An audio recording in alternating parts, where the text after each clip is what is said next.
Magandang araw Pilipinas! Namaskar India! Ito na nga guys ang part 3 na inaantay nyo. Ito na nga siguro guys ang pinakamahirap na voice over na gagawin ko. Kagabi ko pa kino-compose guys kung paano ko umpisahan, kung paano ko sasabihin, kung paano ko i-explain sa mga Pilipino na nanonood sa akin nang hindi nila mami-misinterpret. Ang hirap din kasing intindihin ng gantong kultura lalo't na hindi naman natin nakalakihan. So, uunahan ko na muna kayo guys, na hindi kayo pwedeng mag-comment basta-basta dyan. Iayos ang mga daliri, ikalma ang mga daliri, at kung bago ka sa channel ko or sa page ko, guys, puntahan mo muna yung part 1 at part 2 ng kwento na to bago ka mag-react. At nakasalalay nga ang part 4, depende sa comment section. So, background muna tayo sa nangyari ng araw na to bago ako dumiretso sa chika kung ano nga ba yung napag-usapan nila. So, maaga nga kaming gumising lahat dahil may bisita kaming linggo, naligo kaming lahat. Usually naman namin ginagawa yun. Kaya lang ngayon, mas maaga kaming naligong mag-anak, pati si Ado, si Api, dahil nga guys, may parating na bisita. Nung umaga guys, hindi namin alam kung ano yung darating, kung may babae ba, may puro lalaki ba, or what. So, nalaman na lang namin yun guys, yung mismong pagdating na nila. Kasi hindi naman nila sinasabi kung ano nga ang mangyayari. So, ito nga ang part 3 guys, is all about pera. Kaya, nahihirapan ako i-voice over siya. Kasi, dito sa India, guys, illegal ang salitang D. Pinagbabawal na siya sa batas talaga. Yung letter D, yung parang sinasabi nyo binibili yung babae or binibili yung lalaki, yung binibigay, letter D, nag-uumpisa. Bawal na bawal yun dito sa India ngayon. Illegal na siya. Pero kahit bawal siya, pinapractice pa rin siya talaga. Lalo na sa mga village or yung mga nasa probinsya. So, abangan mo sa dulo para mas maintindihan mo at malaman mo kung magkano nga ba yung pinag-usapan nila. Pero bago yan guys, disclaimer, ang pamilya namin ay hindi nanghingi ng letter D. Kasi sa amin yung lalaki. Dito sa India, babae ang nagbibigay ng letter D, hindi lalaki. So ngayon, dahil bayaw ko ang ikakasal, kami, suppose, ang bibigyan nila ng letter D. Pero ang pamilya namin, uulitin ko, hindi nanghingi ng letter D, pero meron kaming mga kondisyon bago kami pumayag dun sa babae. At i-explain ko nga yan sa dulo. Pero ito, alamin nyo muna kung ano yung nangyari nitong araw na to. At ayun nga guys, dumating sila ng mag-aalauna na at puro lalaki sila. 3 lang daw yun. Hindi kasi kami pinababa nila mami or nung nanay ni Adi kasi nga puro lalaki. Alam nyo naman dito sa India, conservative. So ang dumating is yung tatay at yung kuya. 2 kuya ata nung babae. So last time dumating yung nanay, 'di ba? Kinausap yung aking biyenan na babae, nag-usap sila at kinilala nila. So ngayon, yung tatay naman yung dumating. Last time wala yung tatay. Kasi yung nanay, bawal silang 2 babae ang mag-usap dun sa gastusin. Kasi pinapaubaya nila yon sa head ng family. Alam niyo naman dito sa India, ang head ng family ay yung lalaki. Or katulad namin, extended family kami. Ang pinaka-head namin, since yung tatay ni Adi, ang pinakamatandang lalaki dito, ay yung tatay nila ang pinaka-head dito. Kaya siya lang yung pwede makipag-usap about dun.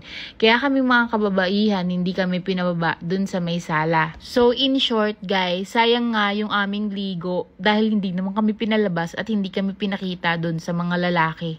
Kasi nga, para kunyari conservative din yung pamilya namin. Kahit although open-minded naman na talaga kami, hindi kami pinalabas. Si Adi naman, inuutusan ko siyang bumaba para makichismis kung anong nangyayari. Sabi niya, hayaan na daw kasi yung mga matatanda lang yung nandoon. Siya kasi yung pinakabatang lalaki dito, kaya wala rin siyang say. Kung tuupo siya doon, talagang chismoso lang siyang makikinig. Kaya, hindi, dito na lang din siya sa kwarto, natulog na lang kami, at dito na rin kami kumain sa loob ng kwarto. Dahil tanghali na guys, mag-aalauna na sila dumating, gutom na ako. At pag umaantayin ko silang umalis hanggang alas 5 ay hindi ko nakakayanin yung gutom ko guys. Kaya dito na kami kumain. At ito na nga ang napag-usapan nila. Dahil umalis sila ng mga alas 3, alas 4 na guys, dumating sila alauna. Nakatulog kami ni Adi. Paggising ni Adi, hindi ako nakatulog guys. Dahil kakaantay ko ng chismis. Literal na hindi ako nakatulog. Kasi gusto kong malaman kung ipupush na ba or hindi. Supposedly ngayon malalaman yun. Kung ipupush na makikita namin yung babae. Di ba napag-usapan natin dapat yung pangatlong step, magkikita na sila. Kaya nga lang guys, yung nagpunta yung nanay, yung sa step 2, ay hindi nagkasundo, hindi pa pinagkausapan yung pera. Kaya pumunta dito yung tatay para pag-usapan yung pera. Kaya lang guys, hindi nga pinag-usapan sa cellphone. Sabi, ba't may cellphone naman na, ba't kailangan magkita pa sa personal? Kasi nga guys, baka ma-misunderstood na nanghihingi kami ng letter D, which is hindi kami nanghihingi ng letter D. Pag ako talaga may nakita sa comment section na letter D, tas binuo yung word, talaga nako, kaltok. Or di-delete ko yung comment na yun. Tas ayun nga, ito nga ang pinag-usapan nila guys. Since hindi nga kami manghihingi ng letter D, at ito naman ay hindi magpapakasal dahil mahal nila yung isa't isa at pinagkasundo nga lang sila. Syempre, alam nyo naman, pagdating sa gastusan ng kasal, hati talaga yan. Tapos guys, alam nyo naman dito sa India, pag anak ng babae, hindi yan kasama sa mga lupain nila or sa mga kayamanan nila. So, ang nagiging pamana nila is yung pag ikakasal sila, yung mga gintong binibigay nila sa anak nila. Pero, ito kasing pamilya, parang ayaw halos pabaunan ng ginto yung anak nila. Kaya medyo nag-aalangan yung pamilya namin. Alam ko may magko-comment dyan na illegal na yon yung hindi bibigyan yung anak ng babae ng hati ng kayamanan. Pero kahit illegal yun, alam nyo naman yan. Alam nyo sa sarili nyo yan. Lalo na sa mga village. Dito sa India, ang pinamamanahan lang at yung dito makakuha lang ng anak, ari-arian ay puro anak na lalaki. Katulad sa case nila Aditya, silang dalawa ng kuya niya ang may-ari ng buong bahay na to pag nagkataon. So hati sila siguro. Ewan ko lang, kami kasi wala naman kaming interest na tumira dito. So basta pagdating sa hati silang dalawang magkapatid. Tapos yung ate nila Aditya, ang kanyang mana ay yung pinabaon naming ginto sa kanya na nakakahalagang 1,000,000. Gets nyo ba? So parang pabaon yun pag ikakasal. So hindi na yun, actually hindi na letter D tawag dun as in pamana na lang. Pero itong yung babae na to guys, hindi pa namin siya nakikita. Pero parang ang higpit nila sa pera guys. Parang ganun guys. Kasi ang gustong mangyari ng pamilya namin guys, tatagalugin ko na lang, hindi ko alam kung tama yung Tagalog ko dun sa bilang. Pero ang gusto ng pamilya namin ay 2,000,000. Pero tinatawaran nila guys ng 1,500,000. Itigil mo muna yung pagtatype mo. So, ito nga guys, kaya bakit 2,000,000? Hindi namin literal na hinihingi yon. So, yung 2,000,000 sana guys, ang 1,000,000 doon ay 1,000,000 mahigit doon, mga 1,200,000 ay pambili lang ng mga ginto na para investment nung anak nila sa magiging anak. Gets nyo ba?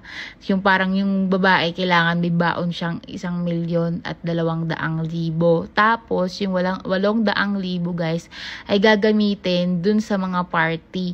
So, alam nyo naman guys, dito sa India, ang kasalan dito ay 7 araw. 7 araw. Tapos, yung pinakahuling party guys, ay 1,000,000 ang umaattend.